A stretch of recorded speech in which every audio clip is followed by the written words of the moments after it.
Во земјава има сериозна градежна експанзија во однос на изградба на нови патишта.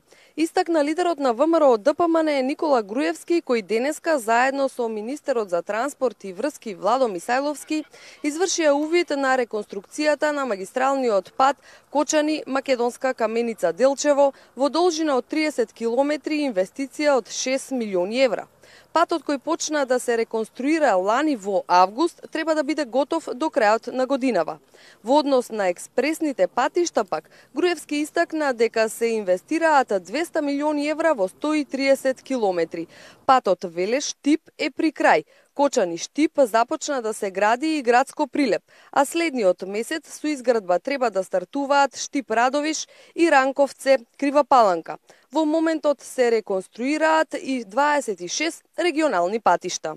Најавивме изградба на експресни патишта и можам да кажам дека дел од нив се речиси готови, дел се во градба, а дел треба за 1 месец од сега да започнат. Имено, веќе е речиси готов експресниот пат од Велес до Штип со 4 ленти. Неодамна започна градбата на патот помеѓу Кочани и Штип.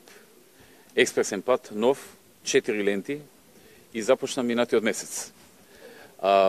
Стариот пат останува, оној помеѓу Штип и Кочани, ова е комплетно нова траса, која што во наредните година и пол треба да биде завршена. Станува збор за околу 26 километри, 4 ленти експресен пат. Се гради во тек на градба исто така патот од Градско до Прилеп, исто така експресен пат 4 ленти, а веќе следниот месец треба да започне градбата на експресните патишта, експресниот пат од Штип кон Радовиш, исто така 4 ленти, и од Ранковце до Крива Паланка, практично патот кон Бугарија.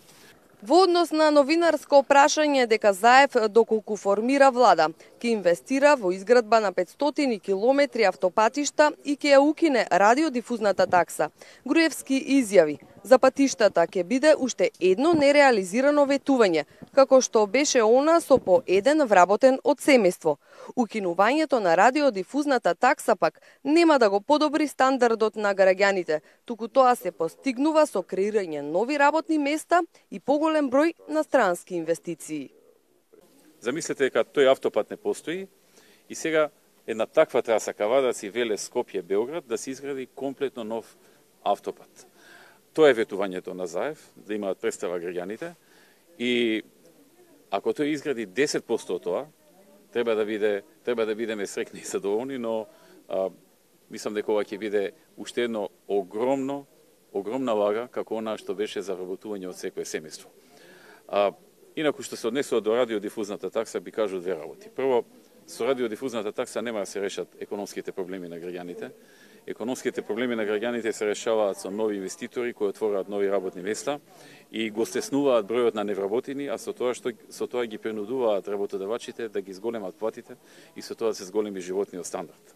Тоа е основната работа за подобрување на животот на граѓаните, а не дали ќе им се укине или нема да им се укине радиодифузната такса, која што ќе се укине на таков начин, ќе се плаќа од буџетот, под буџетот ќе се скратат средствата за некои други значајни инвестиции.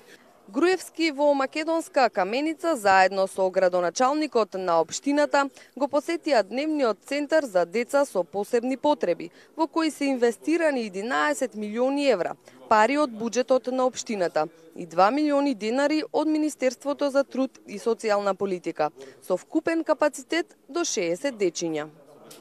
Еве го гледаме ова што е тука завршено, каде што кој што го градеше општината, но вие набавивте опремата како... Да, и трошоците ние ќе Министерство за труд и социјала. Да, трошоците ние ќе покриваме, така да... Трошоците за вработените и за одржување. Да, и за одржување ние.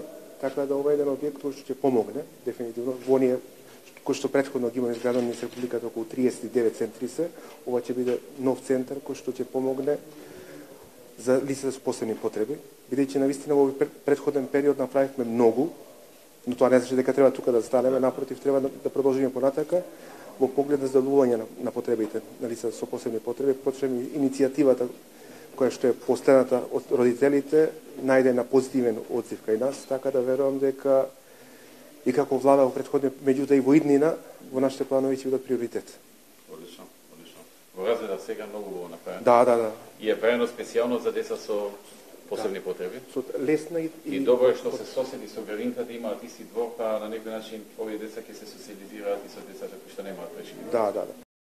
Освен дневниот центар, беа посетени и реновираниот дом на културата со инвестиција од 42 милиони денари и куќата на спортот со вкупна инвестиција од 18 милиони денари.